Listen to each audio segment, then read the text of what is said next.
Yeah, I wouldn't even like think that far ahead. Once we get enough of the like, I want to ask people's opinion. I'm like, lads, like, is this a normal I think it's phobia a me. to have? I think it's a me thing. Like, Okay, I think all I'm right, the let's problem. just go for it. Let's Okay, just do one it. second. Let's not overthink this. No. Also, okay, a brief meditative exercise. Let's all just remember that we're tiny specks on this massive planet, and what we're about to do on the grand scale of things doesn't fucking matter. So Yeah, I'm not like overly concerned. That'll take away our nerves. Okay, let's go. Let's go, Frankie. Are you recording, Frank? Yeah. Okay, slay. I'm gonna start the timer. I'm working late because I'm a singer. Oh, you look so cute. Remember my finger? Okay, welcome back. I should probably start that again now because you just laughed in the middle of it. Just go. So welcome to episode 4, official episode 4 of Lift Éire. You're joined by me, Maeve Mannion, and my co-host Kerry Maroney today. So we're flying solo today, flying the flags for the girls. Mm-hmm. Kerry, how are you? How's your week been? My week's been pretty good actually. Training's tipping away. Yeah, you're 2.5 weeks out, 3 weeks out. Same as yourself. Yeah, are you excited? I actually am. I'm looking forward to competing again. Like, it's been too long. Yeah, it's been nearly a year for you. Well, it's February, bones, yeah. so yeah, about 9 months. Yeah, is that thereabouts. Yeah. So Irish yeah. PF debut. Yeah, that's exciting. Yeah, I'm excited for you. Obviously you're strong, up and coming, so it'll be nice to see you take the platform and just get yourself onto the Irish PF scene. Yeah, I'm just looking forward to just enjoying the day, and just because it's been a while since I've competed, and there's no pressure necessarily for this. Yeah, so and they're always the fun ones. Like, I remember telling you at the start, like when you just started, like I actually specifically remember having this conversation with you. I was like, no comp will ever be as good as your first one. And I remember it clear as day, because while I've like had unreal comps since then, like you'll never forget your first one, because there's just you've no idea what to expect. Yeah. So it's like, how do you replicate that from comp to comp? So it's nice that you're going into it with like, not no expectations, but like not a whole pile of pressure. Yeah, exactly. There's like nothing necessarily on the line right now. So it's like, you just like build up platform time, comp experience. Yeah. And like, that's essentially what stands to you long term. Yeah, I genuinely just want to enjoy the day. Like, as you should. Same. Yeah, so it'd be nice. Same. So I don't plan to leave such a gap. But it was kind of the way things fell. Yeah, it was just the way it fell. Because I was meant to do like USAPL again, and then that didn't happen, and whatever, like I didn't. But everything happens for a reason. It does. And it does. Here we are. You're getting your foot in the door with the Irish PF, and I'm sure it'll be a fantastic day out for you. Yeah, can't wait. Yeah. So training's been going good. Training's been going good. Yeah. What about yourself? Yeah, training's been going well. Yeah. I was supposed to compete at AB Series this weekend, but I think after nationals, it just relit the fire with me in terms of different pathways and different goals that I have lined up for powerlifting. Yeah. So it just aligned slightly better for me to focus on the December Open. Yeah. So I was obviously very fortunate enough to have that conversation and to be able to make that decision to pull out of abs and just concentrate on the December Open. So like that, I've dropped like a good amount of body weight over the last year. Yeah. So I'm like yourself, kind of going in with no expectations, and just enjoying the day. Yeah. It's been nearly a year and a half, if not 2 years, since I've done an Irish PF comp.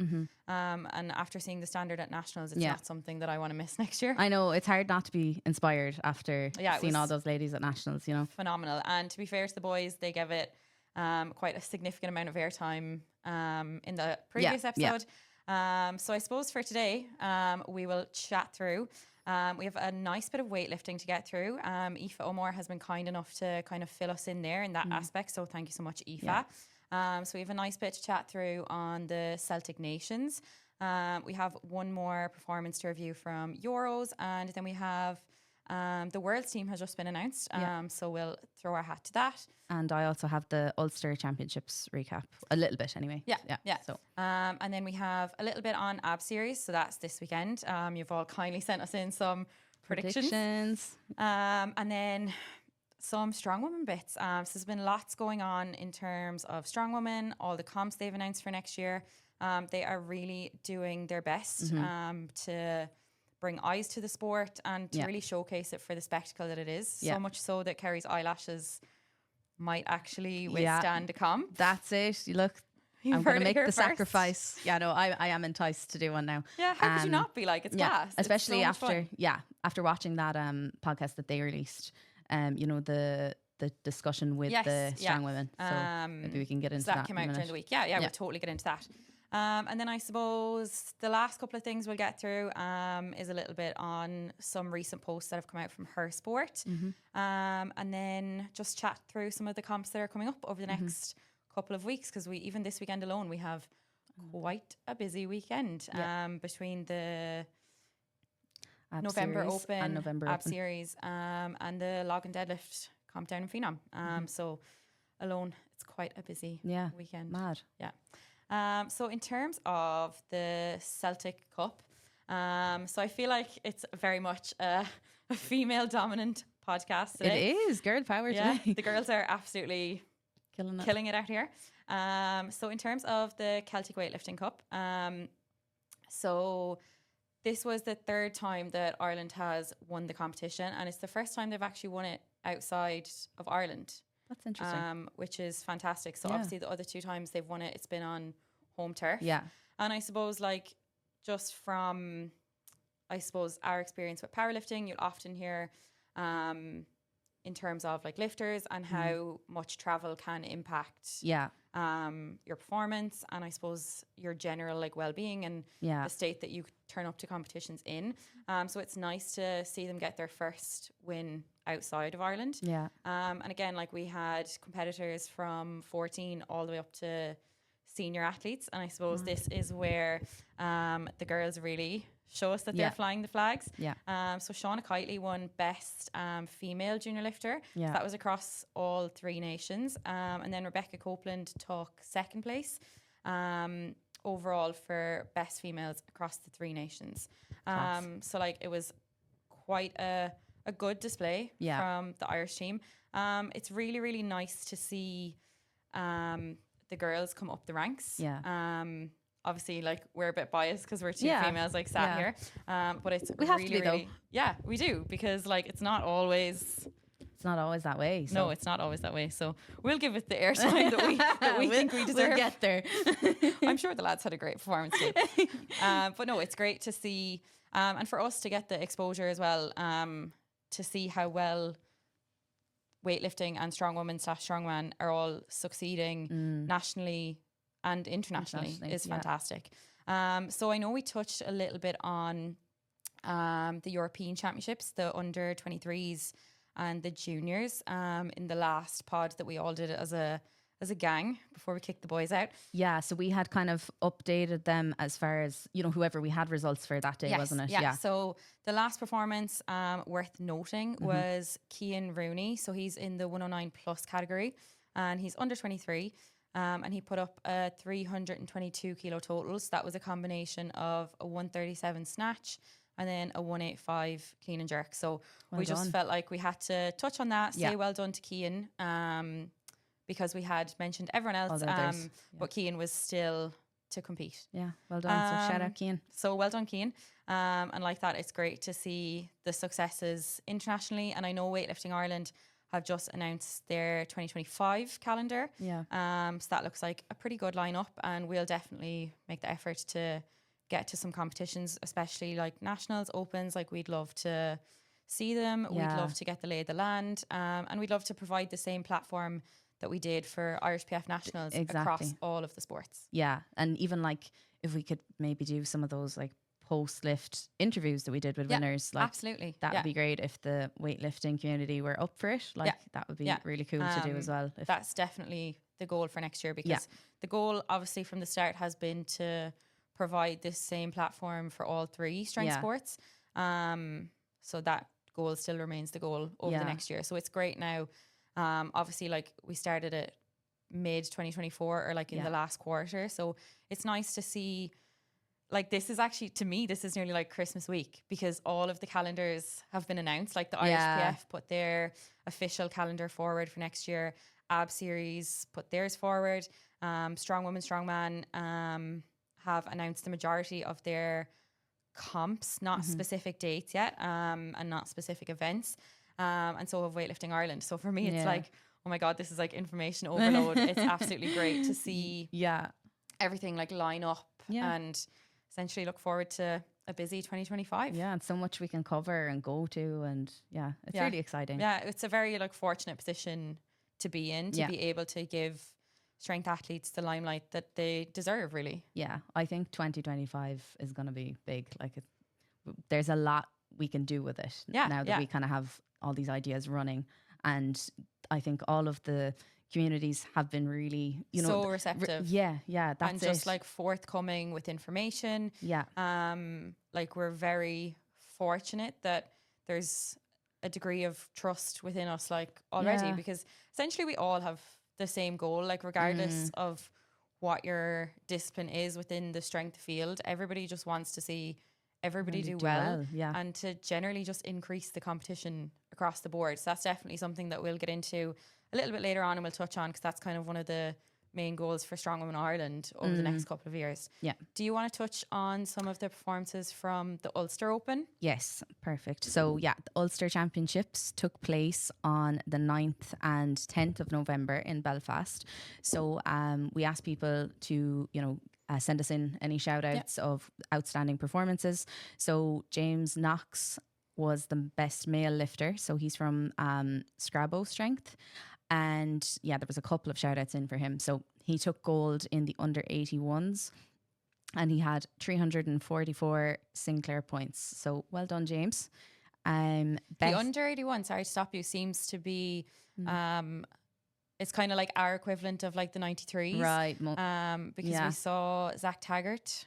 He's also an up and coming junior within that class. Yeah. So that kind of, to me so far, is standing out as like what our equivalent of like everybody wants to be a 93. Yeah. And there's probably reasons why maybe one weight class is like the most competitive in one sport versus the other. The actual mechanics of the lifts or whatever it is, like, there could be a reason. So it's interesting to see that, like, now obviously this could just be like a coincidence. Yeah, that, it could like, be coincidence. Another 81 has taken the win. Yeah. But it's like, to me, it's like, oh, I wonder, is that like the prominent class? Yeah, it'd be interesting to get weightlifters' perspective on that. Yeah, because like we have that in powerlifting, like the prominent classes, like that people like will just fall into. Yeah, and end up with the kind of highest qualifying totals that you need to get to national level or like whatever. For a while, like in the Irish PF anyway, I know like the 69s and 76s for the females, they were the highest qualifying totals. Yeah. And like you would think, or you would have the perception that maybe like the 84 plus, you would think that it would increase as the class increases, but it's not always the case. Because you just don't have the numbers in all of the classes. Yeah. So it's interesting to see. I'd love like a little bit more of an insight on that. Like, is it a popular class? Just when you mentioned it there, Zach immediately came to my head. Yeah. Well, when we get, weightlifters that we're planning to get on and speak to them, they'll be able to give us a bit of all in the pipeline insight into that. So that was James. So well done, James. Next then, we had a few shout outs for Niamh Murray. She won best female lifter. She's from Fianna Weightlifting Club. So she had 160 kg total, and she got 220 Sinclair points. And she also hit the senior European qualification standard. Oh, wow. Yeah. Wow. So well Congratulations, done, Niamh. Yeah. That's fantastic. Unreal. I'm sure she's delighted with that. Yeah, class. And then we actually had a shout out for another two ladies who I believe are also Fianna Weightlifting Club.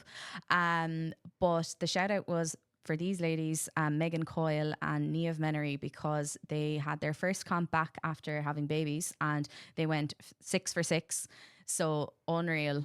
Megan Coyle came second in the under 71s, and Niamh came third in under 76s. So wow, how phenomenal is that? Class. Like, anytime I hear of like women returning to sport after having a baby, like, it's just like, the resilience that took to get there, and like get back on the platform is inspiring. Yeah, it is so inspiring. It's so inspiring.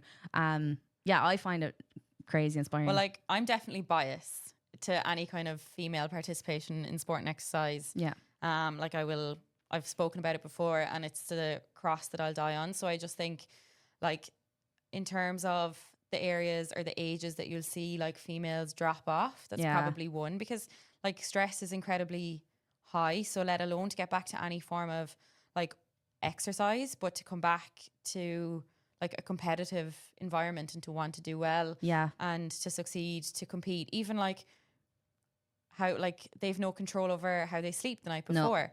Like there's so many more variables that have to be considered that it's just phenomenal, so inspiring to see. Well, obviously I'm biased, but to see any females like competing in sport and exercise like is phenomenal to me. But like especially to come back after having a baby like is just unreal. Yeah, and I think I don't think you're biased. I think like everyone would agree with that. I think it's something that actually the Strong Women touched on in the podcast that was released, you know. So it's a massive thing, you especially like strength sports, because we have that perception that lifting weights will like make me bulky, and like I can understand why females have that perception, because for years and years and years all we saw was males lifting weight who had quite significant amounts of muscle mass. Like you were kind of given the extremes and like you've no idea like were they tested, were they untested. So it's like females are really in a golden age in terms of strength sports, all sports. I hate to say it because it's like it reminds me of how far behind we are, but it also kind of signifies how far we've come and how far we can go, and like how we're very much closing the gap in terms of research, in terms of participation.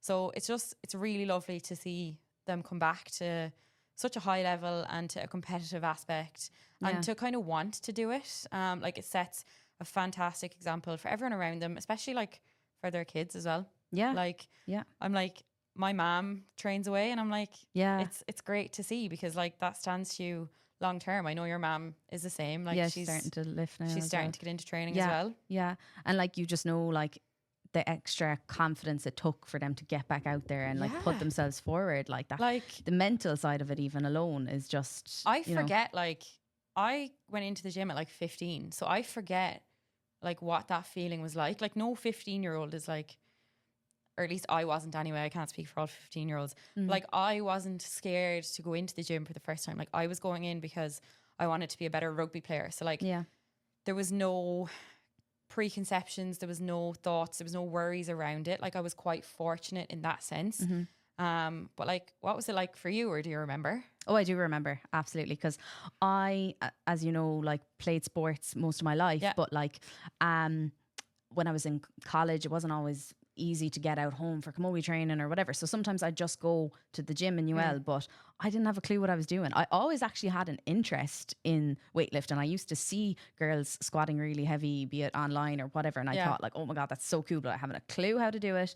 I was intimidated, like that I wouldn't. Oh yeah, I was like, that like, breaks my heart, you know. No, it's no, but like in general, when I hear like females intimidated, 100%, it's definitely better. I think online has helped a lot, because you can just follow an influencer who'll have like, you know, you see people put up these workouts where they're like a dumbbell only workout that you can do in the corner, you know, that sort of thing. There's so much more resources there, which weren't really there at that time, so I didn't have a clue how to do anything. But it's funny, the reason I laughed is my friends used to know me as like the Stairmaster Queen. Oh no. Like no.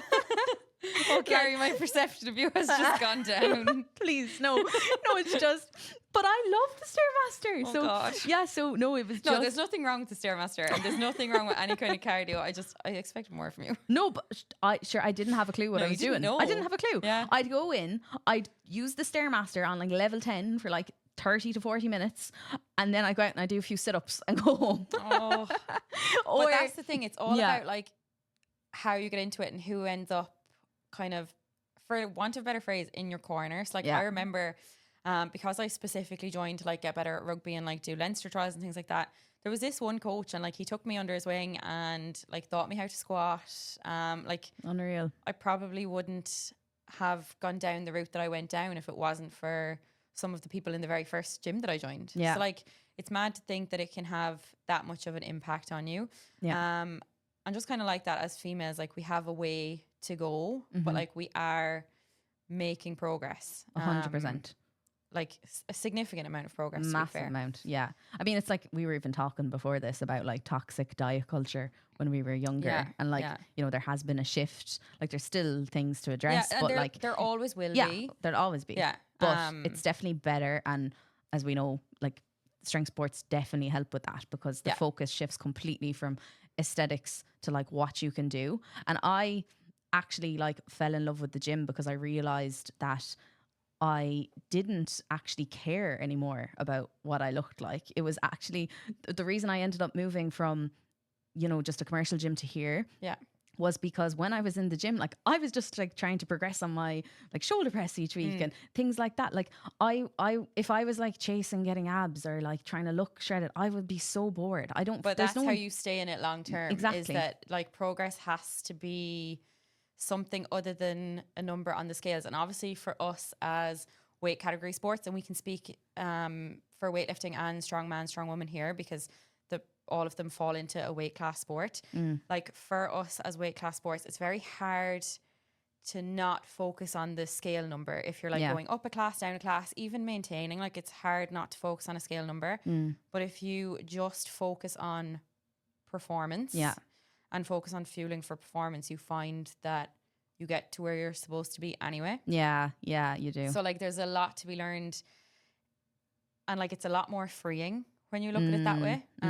Like over the years of powerlifting, I've gone up and down weight classes. I'm currently on the way back down to a weight class. Yeah. So it's like, but this has been the easiest it's been. Yeah. In terms of like moving weight classes, because I'm not overly concerned about scale weight. I'm like, that comes as a byproduct. Yeah. It always will. Yeah. It's just you focus on hitting your protein, hitting your calories, sleep and training, and it all just falls into place. Like, yeah, it might take a significant amount of time, but it's like, you're not here to outlift people. You're just here to outlast them. Yeah, exactly. And I think it helps your relationship with food, because like you're focusing on the quality of what you're eating. It's not about like, oh sure, if I skip carbs in this meal, like I'm gonna look a bit leaner tomorrow. Like you don't care about that. No, you're like purely performance driven. It's like, what's this going to do for my body? Like that's literally what it is. But we're going off on a tangent here now. We are. But God love us. Sorry, just to go back, you know, to the shout out to Megan and Niamh coming back, having babies and stuff. It's just reminded me of, isn't there like a champion powerlifter? I think her name is like Megan Scanlon. Is that her name? She's from like the US. I just know her Meg on Squats. No. Who are you thinking of? Meg Squats. The girl, is she a US powerlifter? Like under 63? Oh, no, sorry. When you said US, I was like, do you know who I'm thinking of? I think she's under 63, and I think she's won the world title like twice. Right, okay. I could be wrong, but I think she's definitely won it twice, and I think it's under 63. And she had like twins and like came back from having babies and like became world champion. Like to me, that's goals. That's insane. Yeah. Like her hurdle, like to get back to that to world champion, you could argue is so much higher, but like everybody has their own circumstances. Yeah, everyone has a story as well, but it's just inspirational to see. She's setting, and all of these women are setting a phenomenal example for females in sport. They're setting phenomenal examples for their children, for everyone around them, just because we have not had, as females, we've not had the easiest path to get here. It's not been as straightforward as males.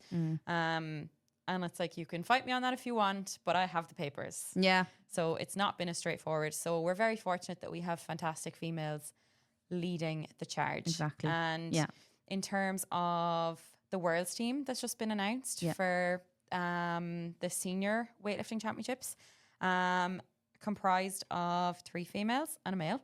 I feel like we're very female biased. So we have Hannah Crimble, Ailva Mulville, Gina, and then Sean Brown. So all lifters have competed at national level, if not international level, before. So that's coming up on the 6th of December. So we'll dive into a little bit more detail pre and post. But yes, we just want to wish the athletes the best of luck as they're coming into the last couple of heavy weeks of training. We know it's not always the easiest and the nicest, but you're nearly there. Yeah. And the very best of luck, best of luck, guys. Competing. So with that in mind, we shall delve into a little bit of predictions for ABS Series 19. So this has kind of been hot and heavy online. Yeah. More specifically, it's probably the most hyped D1 comp I've ever seen in my life.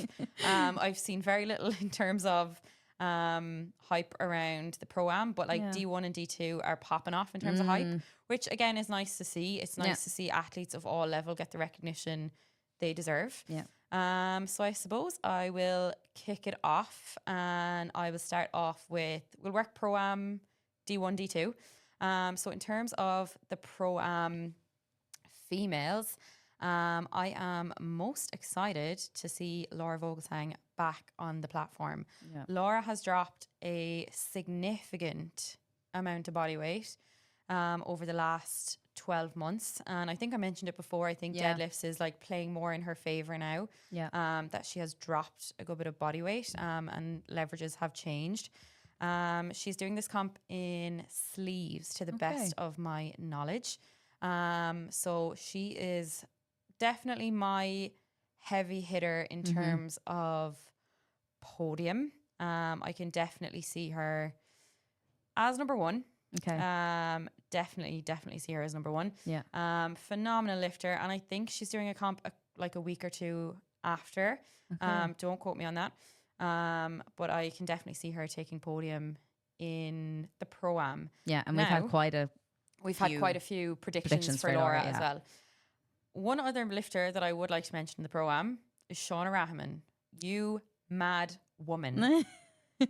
Nationals to Pro-Am. Yeah. Like, what a champ. Yeah. I know Nationals didn't potentially go her way, and I know Ian and Alex have touched on that, so I won't touch on it anymore. But I just think she deserves a little bit of hype, a little shout out, because I'm like, to go from a day that wasn't the day that you had hoped for, the day that you had planned, to straight back into racks in a deadlift bar and just getting on with it. Pop off, Shauna. Yeah, what a legend. Well done. Yeah. I got to meet her actually at Nationals. I hadn't met her in person before, and she's just like so high energy like and bubbly. Like, oh my God. Like, oh my God. Such good energy. Such good energy, and like has time for everyone. Yeah. Is the chattiest person ever. So I am very excited to see her take the Pro-Am platform. Yeah. I just think she will have a fantastic day.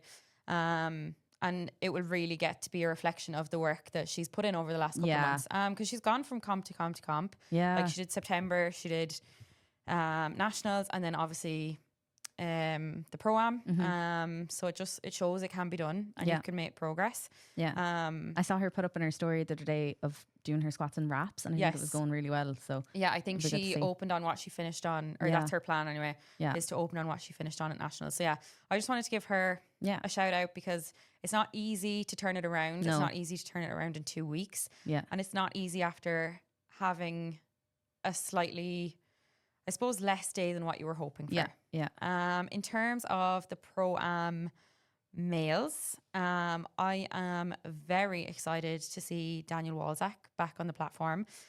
So Daniel owns Best Body in Carlow. So I used to train there when I was like studying full time there. Yeah. Fantastic guy. I believe, I could be very wrong when I say this, he was one of the first to total like 900 in Ireland. Like, has been at this probably as long as I've been alive. Sorry, Daniel, if I've just exposed you. But he's been at this a long time. Does phenomenal work for the sport. Yeah. Like, has built essentially a gym around powerlifting in Carlow, because like, obviously you won't get this because you're not a culture like me. But it's water. It's few. Maeve doesn't pronounce her T's. No, I don't. No, I don't. I have a funny story to tell you, but I won't interrupt this. Okay. But yeah, it's few and far between to get a powerlifting gym in the Midlands. Like, if I go home at the weekends, I either have to go, before Carlow, I would have had to go to Dublin, to Limerick, or to Cork, essentially. Like, I have to drive an hour just to go to training. Yeah. So they are few and far between. So he's done absolutely wonderful work to get Best Body to the shape that it's in. Like, there's 3 combo racks in it, and the crew that are in it are fantastic. They'll forever have my heart. And him and Lawrence have done really well in there in terms of like developing a fantastic crew to work with. So I'm very excited to see Daniel back on the platform. I know Lawrence is coaching him. He's also lifting on Saturday or on Sunday himself. It's his first comp back in like the bones of 2 years. Yeah. So it'd be great to see the two of them back on the platform. Unreal. And sorry, how long has it been since Daniel was on the platform? Oh, I want to say he did the Pro-Am.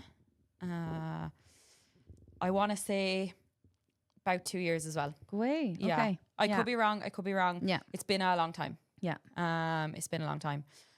In terms of predictions, though, I'd say Freddie is probably on for top spot. We had someone said Freddie as well. Yeah, I'd say he came up a few times in the predictions. So in terms of D1 females and males, that's where, well, D1 males seems to be where the hype is at, because the boys are like hyping themselves up big time. But I will touch on the girls first. Yeah. So in terms of D1 females, I'm obviously out. So you can wipe my predictions. Yes. And you did get a few. I did get a few. Yeah. It's unfortunate, but like that, the pathway is kind of set for me for the next couple of years. So I have a bit to focus on. So it just didn't align with where I was supposed to be and what I was supposed to be doing right now. Yeah. So I'm very fortunate that I had the people in my corner to kind of talk this decision through, because it wasn't an easy one, but it was the right one. Yeah.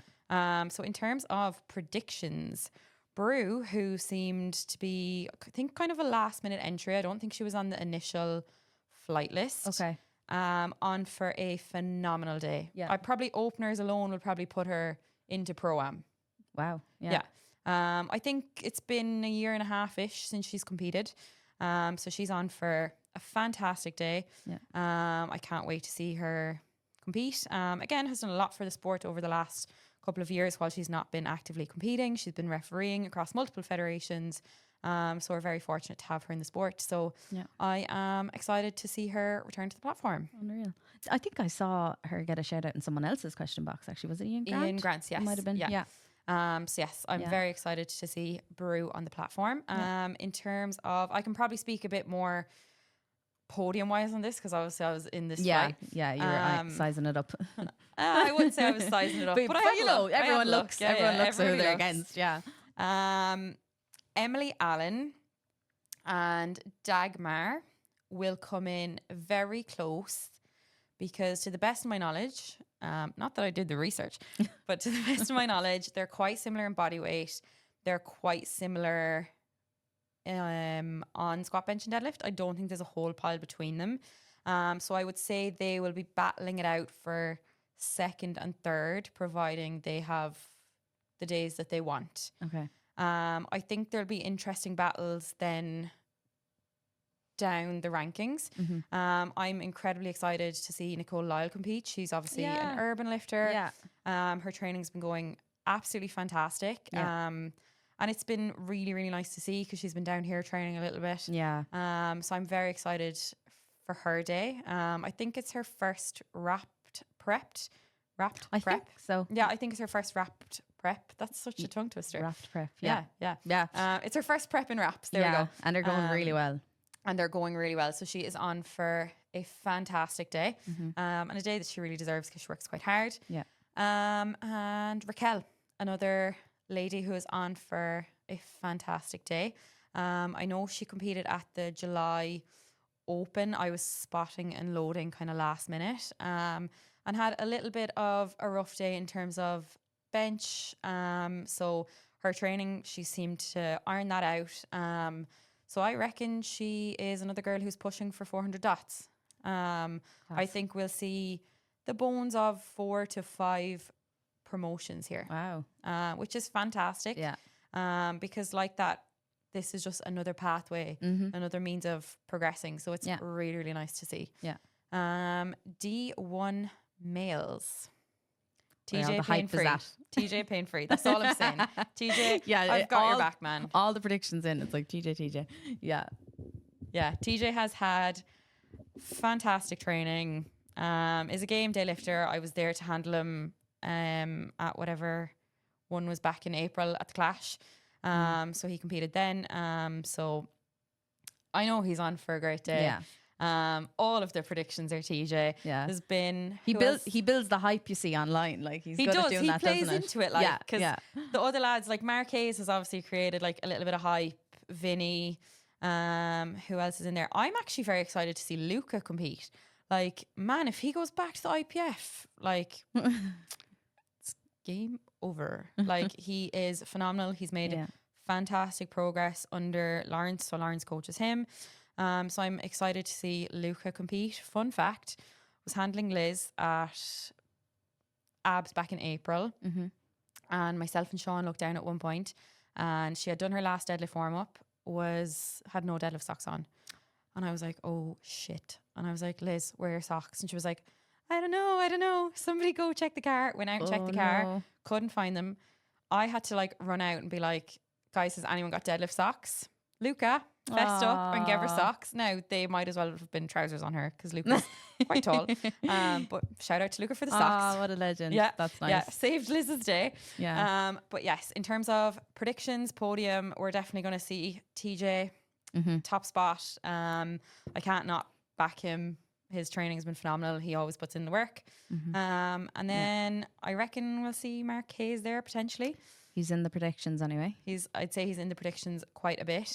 He's another one who'll probably make a swift entrance back to the IPF next year. I know a lot have shouted out Lawrence. It's his first comp back in or around 2 years. He's been suffering with a couple of injuries over the last 2 years. So it'll be great to see him return to the platform. Eamon Breen. Oh yeah, we've had a few in for Eamon Breen, a few predictions. Yeah, what a wild card. Nobody saw that one coming. Yeah. I reckon do you know what he'll be, Kerry? What? He'll be an upset. Be an upset. He will be an upset. Boo-hoos. There'll be boo-hoos over him. Oh, Jesus. Yeah. Do you know what though? Rightly so, I'd be fuming, right? I would be fuming if I was like, oh, I might potentially come like first, second, or third, and then someone threw him in last minute. Yeah. And he was actually on to potentially podium. I'm fuming.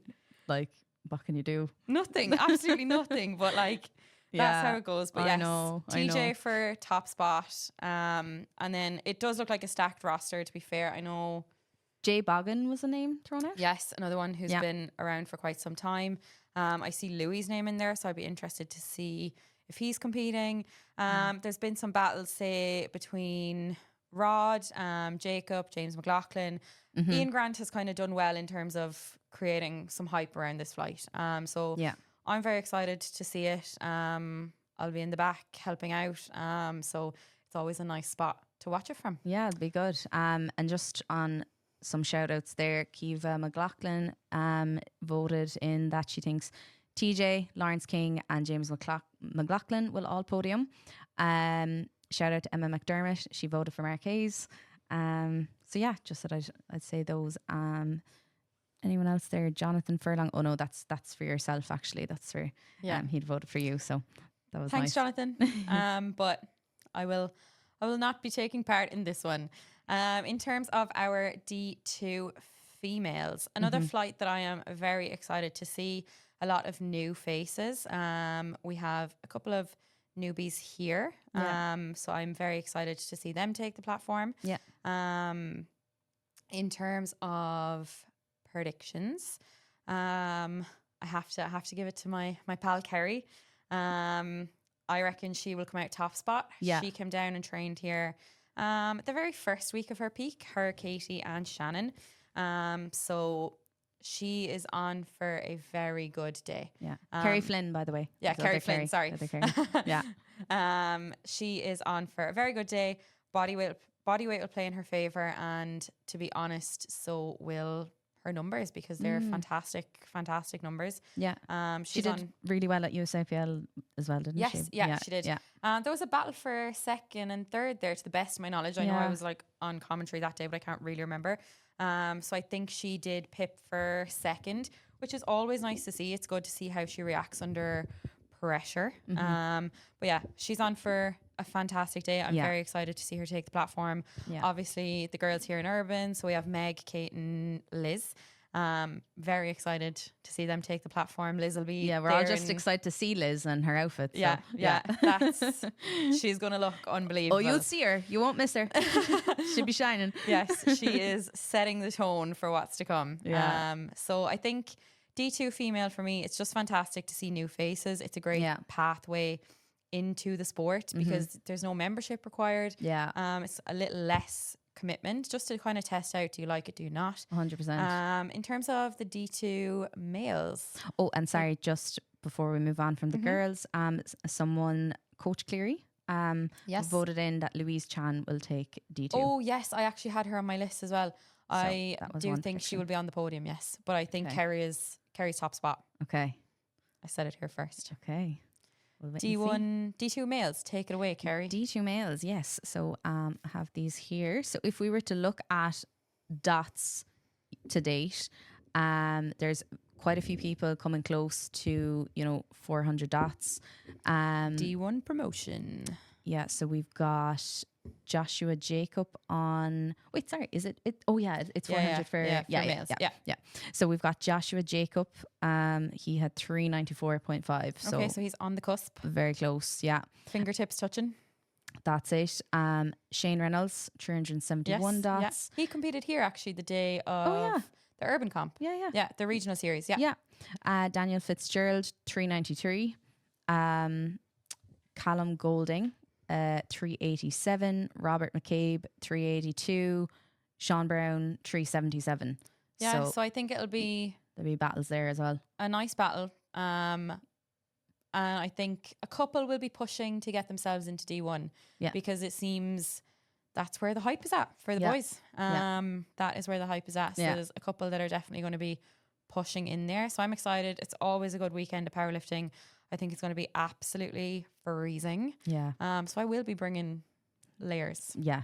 Triple jumpers. Exactly. Yeah. So that's our kind of predictions wrapped up for Ab Series this weekend. In terms of Strong Woman Ireland. Yeah. This is something I am very excited about. Yeah. So I was fortunate enough to do a beginner Strong Woman comp during the summer. Yeah. Fantastic experience. Literally couldn't fault it. Yeah. In terms of athlete communication, in terms of the day itself, in terms of the community, and obviously there's crossover between that and strongman, and having gone up to a couple of strongman comps now, because we obviously have a few athletes here in the gym. Yeah, it's a fantastic community. Yeah, they're so welcoming, so lovely. Yeah, and they just run competitions really well. Yeah, they run them timely. They really give a spotlight to the athletes. So I suppose we're very fortunate with Strong Woman Ireland's plan for the next couple of years. Yeah. So like that, they mentioned that they've only kind of been around in Ireland. So Strong Woman Ireland has actually only been a thing for like the bones of 7 years. Yeah. So if you think about that, it's very new. It's so new. Like it's in its infancy. Yeah. Like how fortunate are we that we get to see this progress over the next couple of years? We potentially get to be a part of it. Like I know for sure I will definitely dip my toe in and out of the two, but not my fingers, because I'm not touching fingertips with anyone. Wait, we have to explain to everyone what that very means. briefly. So earlier today, I don't know how this came up. I think I suggested that everyone look like a cult standing in a circle at one point in the gym. But anyway, someone said, oh, we'll all touch fingertips. And Maeve had a panic attack because apparently she has a phobia of people touching fingertips. It's weird. But like your the prints on your fingers are not meant to touch other prints. Like it's just fucking weird. Like the sensation alone, it's enough to actually like set me off right now. It's the strangest phobia I've ever heard of. But like, it does no. If anyone else has this or knows the name of this phobia, please let us know. I'd love to know. I've been threatening her all evening with touching her fingertips. Yeah, it's highly, highly, highly inappropriate, Kerry. Highly inappropriate. The night is young. Making me very uncomfortable. I can feel the like heat rash that I get rising up my neck. Oh, you need help, girl. Strong Woman Ireland. Anyway, they are on the cusp of doing something really special for strength sports in Ireland. Yeah. So essentially their kind of mission over the next couple of years is to increase the accessibility for beginners, which I think they've done incredibly well. Like never in a million years would I have thought I'm going to do something other than powerlifting. That's my whole identity. Like I'm a powerlifter, or a self-proclaimed one anyway. So like never in a million years would I have thought, oh, that might be fun. Yeah. But all of a sudden it's like popping up on my Instagram. Yeah. And like I would have followed Jade Harkin now. Sorry, Jade. Yeah. I would have followed Jade for quite some time. So it's like, it's becoming more visible to me, which means it's becoming more visible to everybody else. So like they're succeeding thus far on their mission of becoming more accessible, more visible. In terms of like Matty Costello, he's obviously got equipment up in abs now. So like Jerklees is really like flying the flag there. Yeah. So we're seeing it. It's obviously a big thing here. It's a thing in Phenom. So like we're seeing it implemented, and obviously McGarry barbell as well. Yeah. We're seeing it implemented a lot more across Ireland now. Yeah. So there's a lot more eyes on it. So essentially 100%. their goal is to get more eyes on the sport, obviously to increase participation. And like I've said before, if you increase participation, it's a net positive. People just become generally more active. So like they'll that's tell their fantastic friends to and see. more people come. And Yeah. So they have actually just announced most of their calendar for next year. The most exciting thing for me is, well, not for me, but what I found most exciting was they announced a Strongwoman League. So there is a competition. It was supposed to be each quarter, but I think after listening to the podcast, there'll be 3 competitions and then a final in Scotland. So it's a chance to go international, essentially, but for beginners, for novices. So like, kind of like what ABS have done in the sense that like not everyone's getting an international cap. It's just how it is. So ABS have provided a platform for us now whereby Jay has taken the series multiple locations. So regardless of the caliber or the level you're at as a lifter or an athlete, you still get the experience of competing internationally. Which is fantastic. It's, again, a net positive in the sense that when it does potentially come down the line that you get international experience, it's not your first time going and you're not shitting the bed because you've done this before. Exactly. So that's fantastic to see. They're putting more eyes on the sport. And they're getting people into it for long term. Like I was looking at it and I was like, oh, I would potentially commit to the 3 comps. Now it's not working. It's not going to align with my schedule. Powerlifting. With powerlifting. So I probably won't. But I would have done the whole 3 in a heartbeat. They're really selling it though. Like they're doing an amazing job promoting it. Like having listened to that podcast and, you know, even seeing the stories that Jade has up and everything, like I'm sold. Like I definitely want to do a beginner's camp. A big surprise. That's a big you're surprise. Afraid of your eyelashes. That's a big upset. I should have never said that. This is a big upset now. I should have never told you about that. But in Kerry, my defense, it was a very windy day. We were all out the back. Like I just wasn't having a great time of it. I know. God love you. You weren't. God love you. But you know, having seen all that, having heard how much all those ladies love it and see their passion for it shine through, and then you know even watching Ian's camp that we went to and stuff. I'm like, oh my God, like this is a bit of crack. Like you know. No, it is. It's great fun. Like there's no predictability whatsoever. Like you never know how well you're going to do. Unless it's like a deadlift event or like some kind of a static event, then like you potentially might know. But it's fantastic to see. They're doing an amazing job at improving the caliber of athletes. So like the more competitions you put on, the more people you'll get signed up. And eventually over time, like the circle will be bigger. And they're 100%. doing a fantastic job at just promoting the sport as the spectacle for what it is, because it's quite exciting. Like it's so good to watch. You've said this yourself, like as a spectator, like it's quite exciting to see kind of the battles, the events, everything moves so quickly. Like you could be in and out in 3 hours. So it's just fantastic to see. And I would definitely really encourage any females that are just looking for something different, for something new. Sign up for a beginner's camp. Like even if nothing to lose. You know, there's so many people I feel like you speak to them, they're kind of trying to find their thing. Like maybe you've gone to CrossFit and like you're not 100% loving that, but you enjoy the gym, but you just want a bit of an extra challenge or a bit of a community or a social outlet. Like, you know, and you'd argue for that something like that. You don't know until you try it. Exactly. And like, I didn't realize how cool I would think it was until I saw it. And now I'm like, you know, now you're kind of hooked a little bit. I'm just like, I just think you're just enthralled by it. Like, it's like, it's almost like an obstacle course. The fact that there's all these random events that they do, you know what I mean? And I love like, you've spent too much time in a powerlifting gym. I've seen the same, you know, same squat, bench, deadlift. It's like, do you ever see that TV show Takechi's Castle where they had to like run? Okay, this reference is going to be lost on you, but I would say it's like the Takechi's Castle of Strength. They're just doing all these different challenges. You know what I mean? I think it's so cool. It's like it's an incredibly like how much spectator friendly sport. It's like you're just like the ultimate tank. It's phenomenal. And that's what you are. I just have an incredible passion for seeing females participate in sport and exercise, and Strongwoman Ireland are doing their utmost to break down all of the barriers to make it more accessible and we're incredibly fortunate that we know about it. Everybody else now needs to know about it, because regardless of what kind of a strength sport it is, like, it stands to you long term.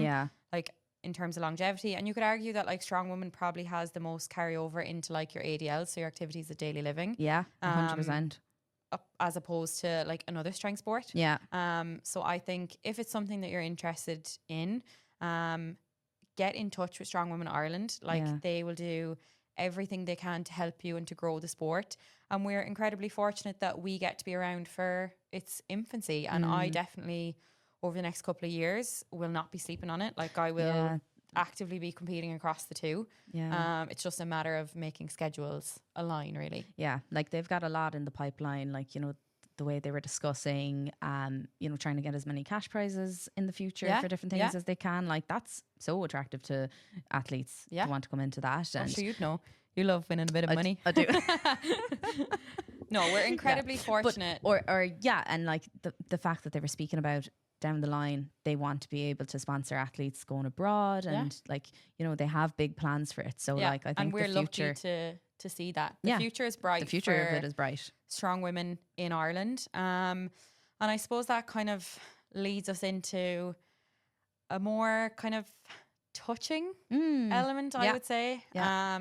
It definitely brought a lump to the back of my throat. Wouldn't be hard. I'd be partial to a good cry. Everybody knows that I love a good cry. Like, it's part of my personality.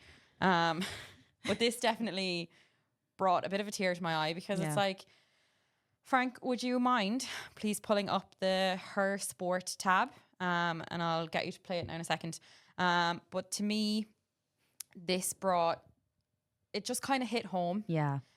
Because it's an experience that many of us as females will have experienced over the course of our sporting career. It's unfortunate that we experience it. But basically what it is Niamh Talon. So she's the founder of Her Sport here in Ireland. I've been fortunate enough to meet Niamh. She's had me on her podcast.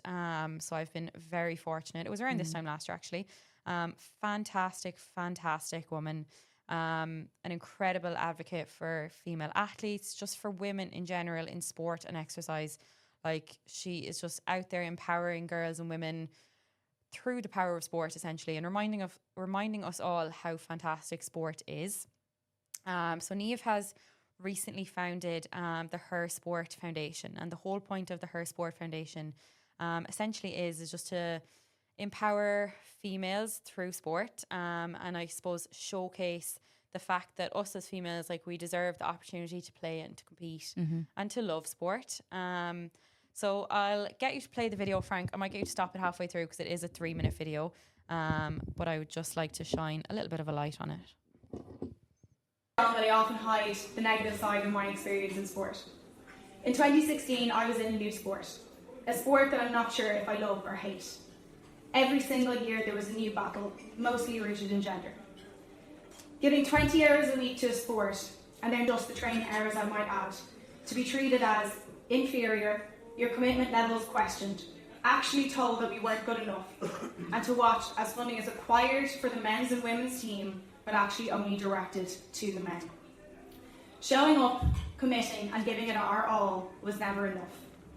Every year women would come and go, but nobody ever asked them why. To be honest, nobody cared.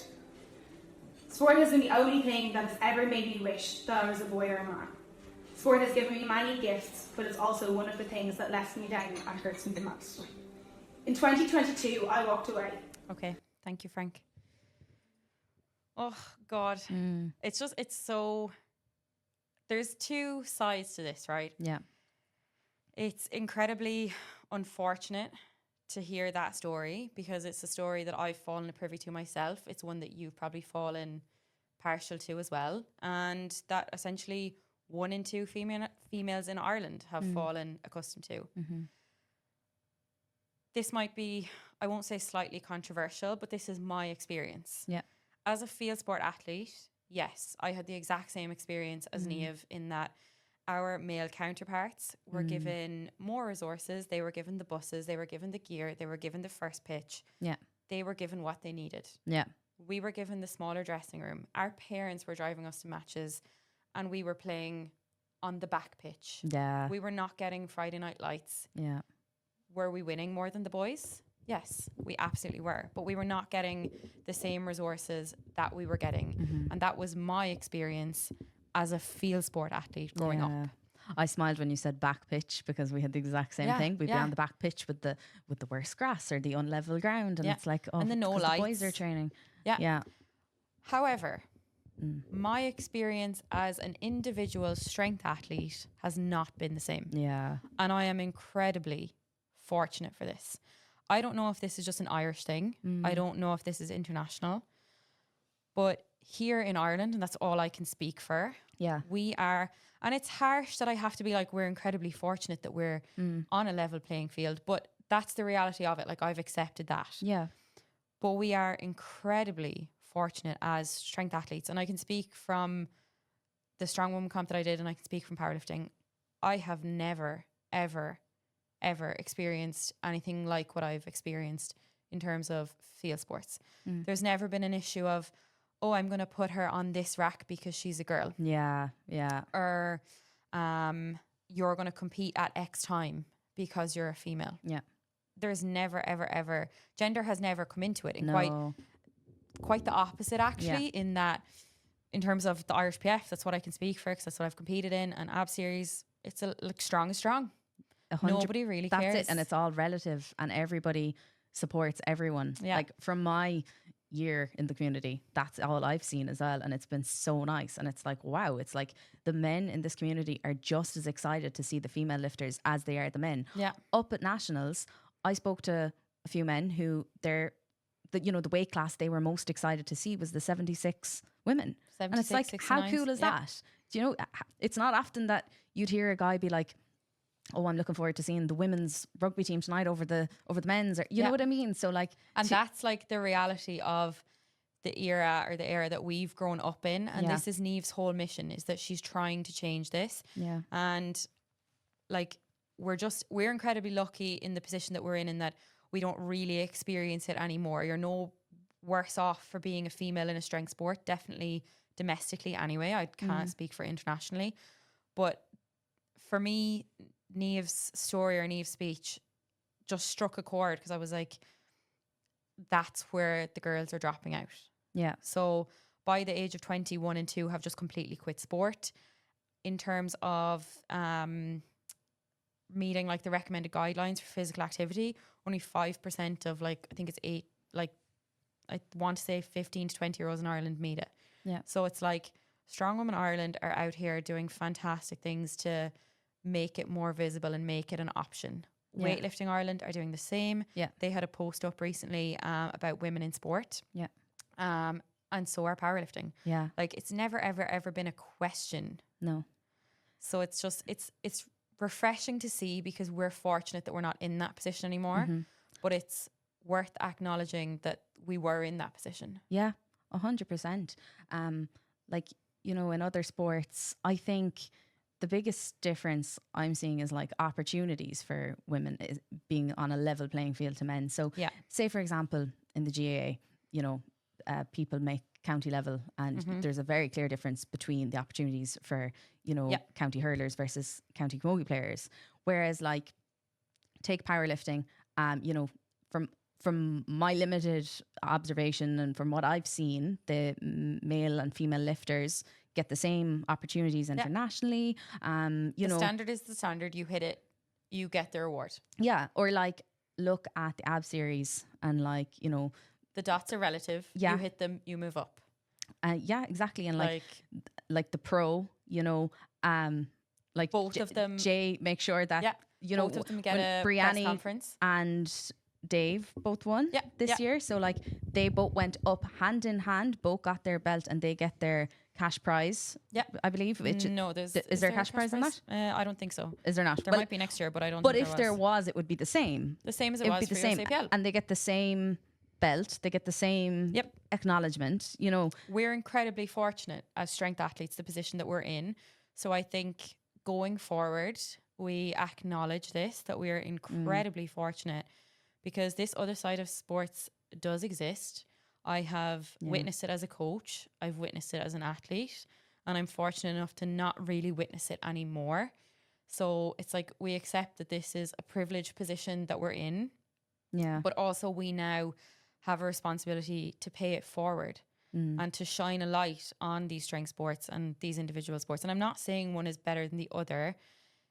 It's just individual sports kind of acknowledge your performance for what it is as opposed to your gender. Whereas the likes of GA rugby, the funding is not equal across males and females. So we're not there yet. The more eyes that they eventually get on the sport, the better. And the more money that will come in, the better, the more funding, etc. That's obviously not our problem to solve. Yeah. But we do have a responsibility to get more females physically active. Yeah. And we do that by putting more eyes on all of the sports. Yeah. And bring them into these sports where there is a level playing field and lots of opportunity for women. And, you know, a lot of girls out there just aren't aware. Yeah. So we're incredibly fortunate, I suppose, as powerlifters to have this avenue.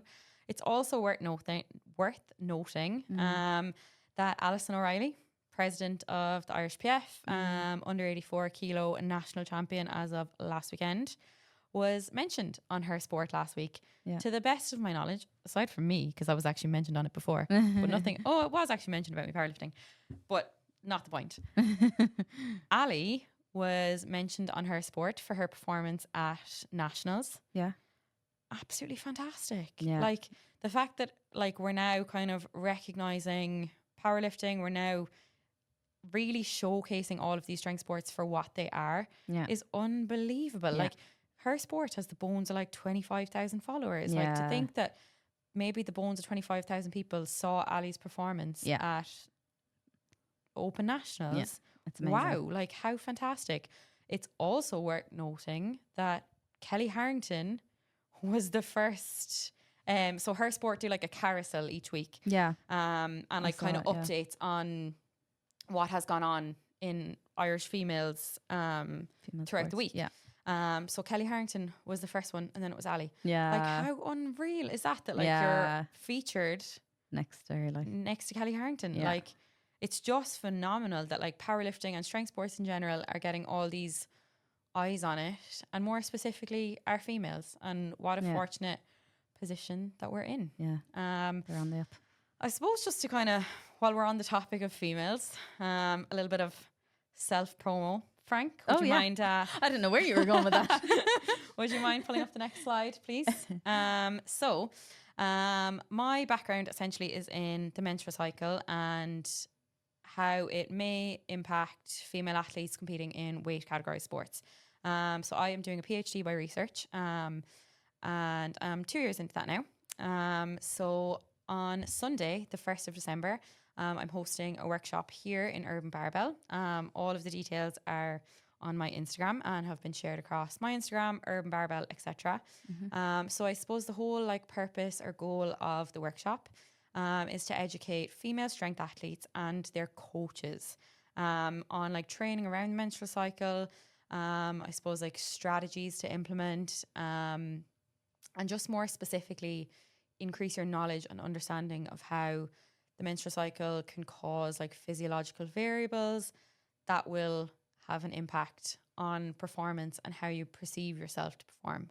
Yeah. So I'm in a very fortunate position that I've actually collected quite a considerable amount of data. I'll probably be one of the first people to come out with this data specifically in weight category sports, because it's, like I said, it's highly under researched. And in terms of like weight making and different weight making practices that we use, we're, as females, we may not necessarily respond the exact same way that males do, and we're quite underrepresented in the literature. So my kind of life's purpose over the last 2 years and for the next kind of year and a half, 2 years, is to build up as much knowledge, information, and share that. Yeah. Because it's no good if I just sit on it. It does nothing for anybody. And I won't say complain, but I am guilty of looking online at the information that's out there, and I suppose critiquing it. So I suppose it's now my turn to put my information out there and to share it with everyone who would like to come. And just to kind of increase knowledge and awareness and general thoughts around the menstrual cycle and how it impacts performance in weight class athletes. So if you'd all like to come, it'll be a great day. It'll be a great day. It's a great opportunity for anyone around who is a strength athlete to pop in. Especially for coaches as well, because it actually turns out they're probably the most influential in terms of how female athletes like pick a weight making practice, etc. So for them to have an understanding of the menstrual cycle is actually incredibly important. So we are doing a lot to close the gap, but in order to actually close the gap in terms of female athletes' performance, the research that we have, we need to actually share it. So this is a good opportunity to kind of increase your own knowledge and awareness on the topic. So shameless plug, but do come and support me. Dead right. Yeah. It's definitely a worthy talk. Yeah. Absolutely. Even though we're biased, Kerry. And very on brand for everything we've talked about today. Yeah, it's been very like female oriented. So boys, if you've lasted this far, I hope they have. Fair play. I hope you have. I suppose we'll finish up with one or two questions, if you have them. Oh, you weren't expecting that. I wasn't. The woman was too stunned to speak. So yeah, we'll finish up with one or two questions. And okay. Are they the ones we were looking at earlier? Yes. Yeah. So there was something in just saying, look, this might be different, but the roster for the Irish Pro equipped flight is looking stacked. So someone has asked about this. I believe Ian is going to touch on this more. Yes. So when we go back to our 4-way panel in the next 2 weeks, we'll touch a little bit more on the roster. However, I know we've mentioned it a few times. The charity comp that is taking place next Saturday, the 30th of November, in Southside Barbell.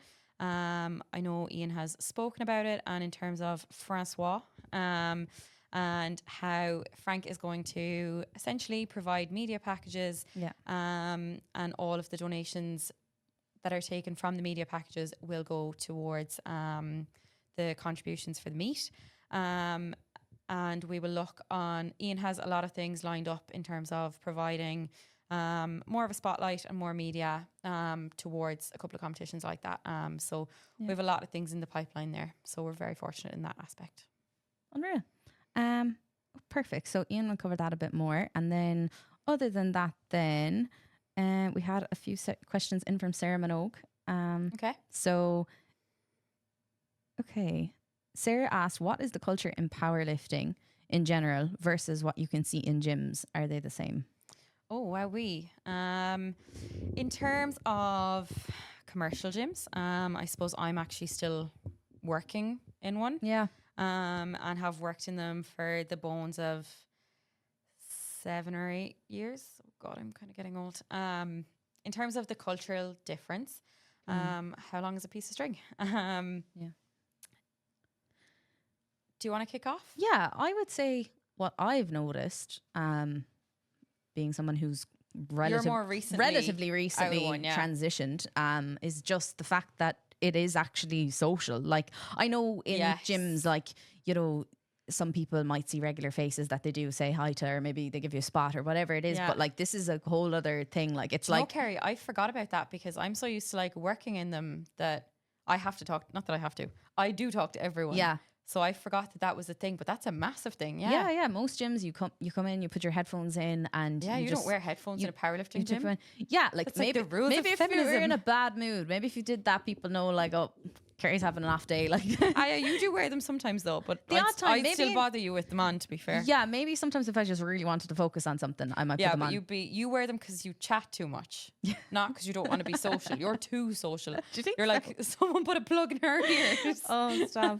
Well, it's a good thing. Yeah, so that would be the main difference I would see. Like, you know, and we all help each other. Like, sure, everyone's helping each other load and unload their racks. It's very much a community based sport in terms of powerlifting versus a commercial gym. It's like a team, even though it's individual. Yeah, essentially. And that's how you stay in it for as long as you do. Yeah. I suppose a big difference I would notice from working in them is obviously everybody in a powerlifting gym is on a program or has some form of structured training. Not everybody in a commercial gym has a means of progress. So not everyone in a commercial gym is on a program. Not everyone in a commercial gym knows what they're doing. Not everyone in a commercial gym wants to ask. Some people just want to come in and get an hour done, which is totally fine as well. But I definitely think that we are privileged in the sense that we have a structure, we have a purpose to our training. Obviously, everybody is training for a reason. Everybody has a goal in mind, but ours is very hyper specific. So it keeps us kind of locked in, for lack of a better word. I hate that term, you know. I'm pure Just been overused. That's the problem. Yeah, fair. Okay. So will we take one more, or do you have one more? Yeah. This could be similar to some of what we touched on tonight, but I will ask it anyway. So someone said, you covered how you got into powerlifting, but why do you powerlift? What keeps you coming back? Oh God, that's deep. That's deep. Kerry, you can go first. I need a minute to think about this. Oh God. Well, you're new to powerlifting. You should be like enthusiastic. I am enthusiastic. Yeah, so Can't you can go first. Yeah, you go first. Okay. Share some enthusiasm. Okay, what keeps you coming back? Keeps you coming back. I think for me, it's like it's you versus you. Like it's a constant like challenge against yourself, and it's just nice to have something constantly to strive for. I'm personally someone who just does well when I'm aiming for a goal. Okay. And to have a goal, like to have something you're working towards, to me is just extremely satisfying. Like, you know, there's always going to be another competition. You're always going to want to add more to your total, add more to each lift. It's extremely addictive. And like, I think like no matter where you are in it, like in terms of like if you're someone who's going to be battling for podiums, or maybe you're someone who isn't and is just tipping away, like you can still beat yourself. You can still beat the person that you were doing this yesterday, which is so nice to have a measure of progress. I think that's like a very good way of looking at it. Yeah, because it's like what I said earlier, you know, when you're in a commercial gym or, you know, and obviously bodybuilding is a sport in itself, and some people do that and that's, you know, that's their thing. So I completely get that. But for me, chasing aesthetics was never satisfying. Yeah. Like, you know, I was never going to be that person who was like getting super lean and sticking to that and whatever. Okay. Like, and that's you don't fine. Have to be. It's not for everybody. Yeah. So for me, like I never got the satisfaction, even when I like changed the way I looked or looked at like the leanest I'd been, I never got the same satisfaction as I did hitting a PB on a lift. Yeah, like, that's such a lovely way to look at it. Yeah, it's a different type of like, you know, self like accomplishment and the thrill, I suppose. Like, you know, there it is addictive, and I don't know, I love it. What was the question again? Why do some people do drugs? you know that No, I thought you were just being funny. No, I wasn't. I'm like, I don't know the answer to that. No, but you know that one? Oh no. Gosh, I just made it feel myself. You know that one? It's like, why do people ever do drugs? No. Anyway. Literally no. Yeah, but like, it's just a high. It's such a rush. Do you know what I mean? When you hit a PB. Fair. Yeah. Fair. Can you ask me the question again? Because I forget it. I think it was I was too enthralled by your answer. Why do you powerlift? Why do you keep coming back? Oh God. I might actually be like a little bit deep here, and I'd probably hate myself for doing this. Do it. Come on. For me, I'm like, powerlifting is kind of my identity now. Mm-hmm. I don't know what else I would do. Yeah. And I feel like I can say this because a lot of people will relate. Yeah. I have made a career out of it. Yeah. I have managed to make a PhD out of it. I center my whole life around it. So I actually don't know what I would do if I didn't powerlift.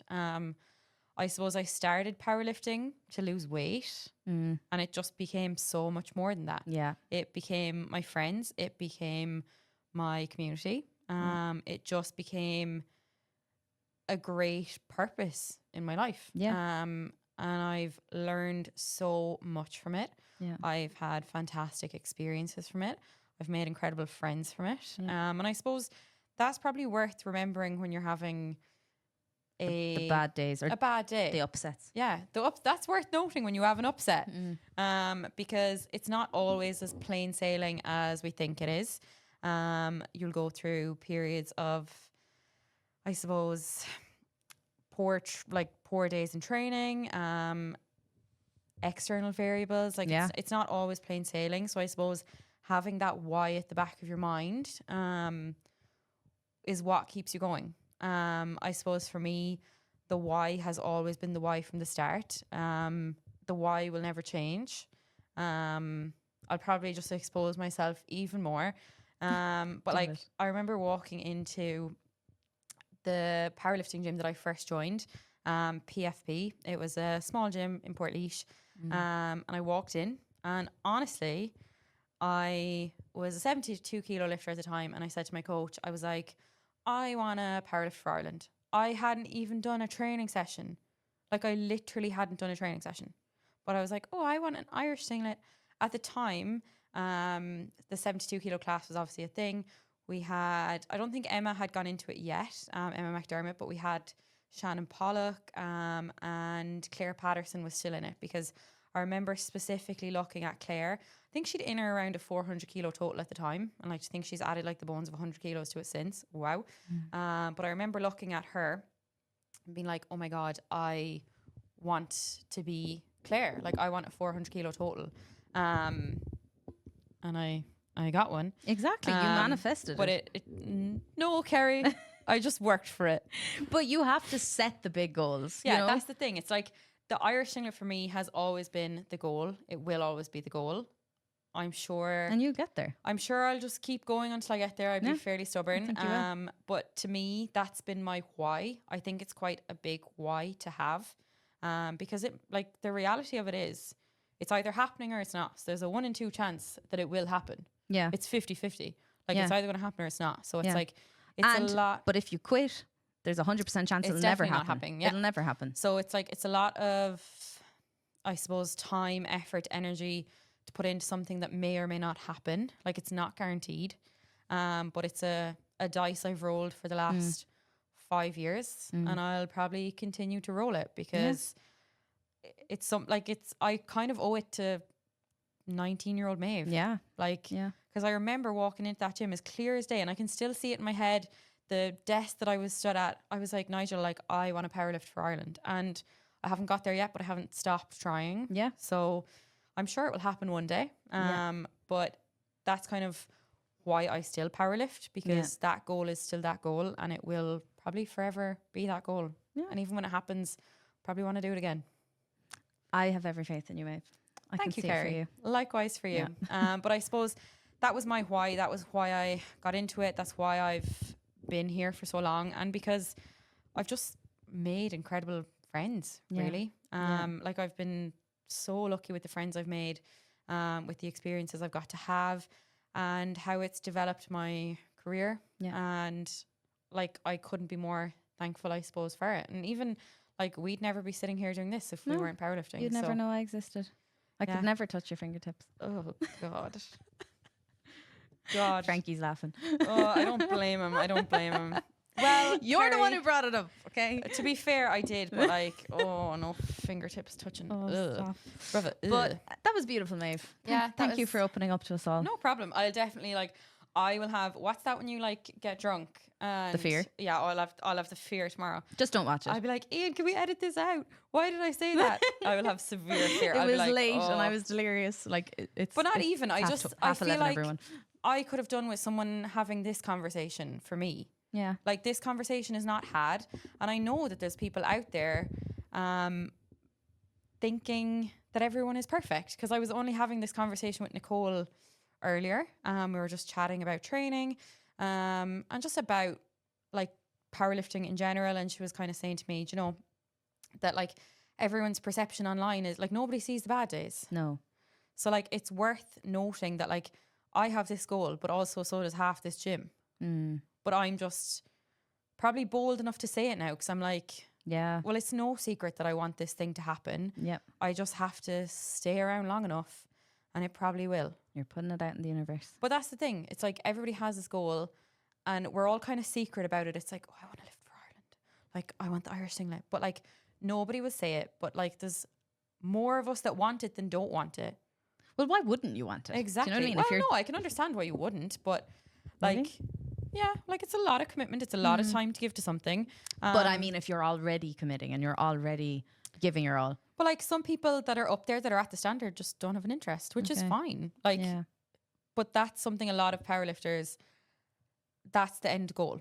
And Yeah. it's nobody speaks about it. And that's kind of what annoys me. It's like, it's this big secret until you're putting up your invite letter 12 weeks out that you got the invite. And it's a big secret. Nobody speaks about it, but that's where a lot of us want to go. So it's like, do you know what? Actually, yeah, that's where I want to go. I'm honest about it. That's that's what I'm going to be working towards. It's not really a secret. Yeah, absolutely. Yeah. Yeah. I've just divulged my deepest, darkest secrets. But No, but there you go. It's like there's no shame in wanting something. Like it doesn't make you cool to not try at anything in life. Yeah, So it's yeah. like, you know, whether you get it or you don't, like, so what that you said you wanted it at one point, Yeah. you know? Like, so, I and I'm will- sure this can be applied to weightlifters and strong women and their ambitions as well. So, you know, like across all sports, like if you want the highest accolade, you just work for it and you stay at it long enough. Yeah. And it does require a little bit of luck as well yeah, absolutely. like- and your personal circumstances to all you know, align. yeah. Like you have to do the right comp at the right time yeah. to make sure that you hit the standard, etc. Like there's a little bit of luck required. Obviously your personal circumstances, like it's not always going to line up perfectly. So it's like you just hang around long enough for it to all fall into place. Yeah. And Yeah. that's how you end up outlifting people or Yeah. outlasting people as opposed to outlifting them. Yeah, if you want something bad enough, you give it your all, you believe it can happen, you know, there's a good chance. Bit of crystals. Bit of crystals. But yes, Kerry, I think that wraps us up. I think Lovely. so. I think so. Yeah. I know Ian is recording a special episode on Friday. So we look forward to that. Yeah. But I'm excited. I'm very excited. But from the Girly Whirlies, or from me and Kerry, it's been lovely to sit down and have a nice chat. I know it was kind of centered around like the female athlete and kind of shining a light on it. But I think it's important given how far we've come, how far we have to go. Yeah. So it's nice every now and again to shine a light and touch fingertips. I kind of forgot we were on a podcast. I just felt like we talk like this anyway. Kerry, thank you so much. That is a wrap. Thank you, Mavis. All Thank you, right, everyone. Frank.